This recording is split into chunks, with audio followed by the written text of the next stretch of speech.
पूरे 4 लोगों की जान चली गई। पूरे प्रदेश में जो भारी बरसात हुई है और सरकार का प्रबंधन कोई था नहीं।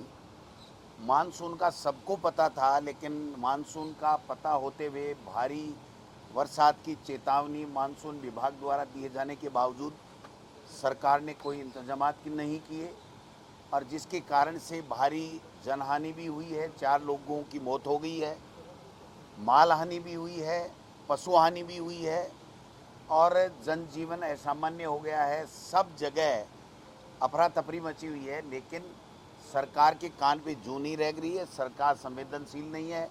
आज जब राजस्थान की विधानसभा में जब कालीचरण जी सराफ, जब वो जो भारतीय जनता पार्टी के विधायक भी हैं, सीनियर विधायक हैं, उन्होंने कहा 2-3 लोगों की मौत हो गई, तो बड़ा दुर्भाग्य है कि इस प्रदेश के संसदीय कार्य मंत्री जो सरकार को रिप्रेजेंट करते हैं सदन में, वो सरकार की तरफ से कह रहे हैं कि ऐसी कोई जनहानि नहीं हुई है।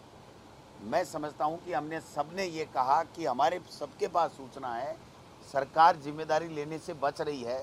मुख्यमंत्री जी का अता पता नहीं है, वो अपने ड्रेसेज सिलाने में व्यस्त हो रहे हैं क्योंकि उनको विदेश जाना है।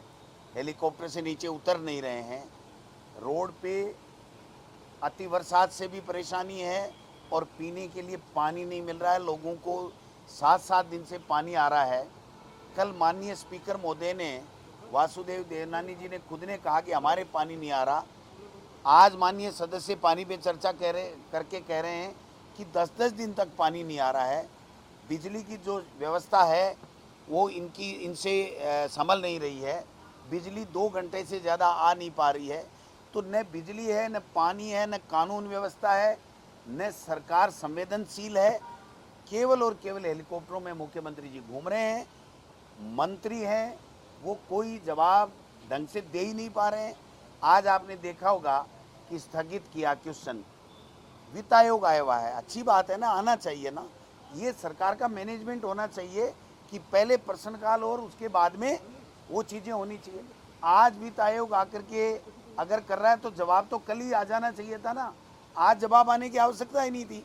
और उस वित्त विभाग के आड़ में मेरा चिकित्सा एवं स्वास्थ्य विभाग का था, चिकित्सा एवं स्वास्थ्य मंत्री वहाँ मौजूद थे, फिर भी न तो सवाल का जवाब, न सवाल लिस्टेड होने के बाद में हम पूछ सकते।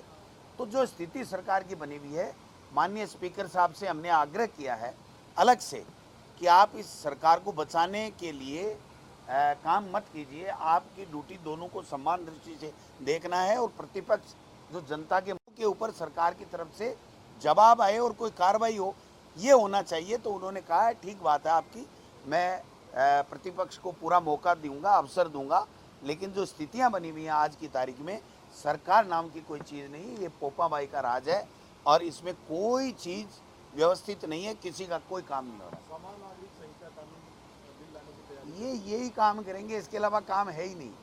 न इनको ढंग से बिजली देनी है, न पानी देना है, न कानून व्यवस्था है, न कोई बेरोजगारों को कोई रोजगार देने की बात है, न नौकरी है, न महंगाई कम करने की बात है। विभागों को मंत्री समझ नहीं रहे हैं, अधिकारी हावी हो रहे हैं। इनको तो केवल हिंदू, मुस्लिम और वो पता नहीं रोहिंग्या गिनेंगे, वो करेंगे। ठेले पे मीट होना चाहिए, आम नहीं होना चाहिए, आम हो तो नाम होना चाहिए, ये लाएंगे वो लाएंगे। इस तरीके से केवल धार्मिक उन्माद फैला करके देश में और प्रदेश में नफरत फैलाने का काम करना चाहते हैं। इनके बस में है क्या? इनको दिल्ली से मोदी जी और मोदी जी की सरकार की पर्ची आती है और वो पर्ची पढ़ देते हैं, इसके अलावा है क्या? आज जो बिल वापस प्रवर समिति को सौंपा गया है, ये इनके ऊपर थोपा गया बिल था। और जब यहाँ हल्ला मचा और सत्ता पक्ष और प्रतिपक्ष दोनों में और जनता में भारी आक्रोश दिखा, और हमने प्रतिपक्ष ने डिमांड की कि आप इसको प्रवर समिति को सौंपिए, ऐसे मत लाइए, तब जाकर के उन्होंने वापस वो बिल लिया है। वो बिल तो इतना खतरनाक है, इतना खतरनाक है कि मैं समझता हूँ कि जैसे एयरपोर्टों को दे दिया वैसे दे दिया, ऐसे ये बिजली पानी भी देने को तैयार हैं। मैं समझता हूँ आम व्यक्ति का जीना इस सरकार के समय दूभर हो रहा है।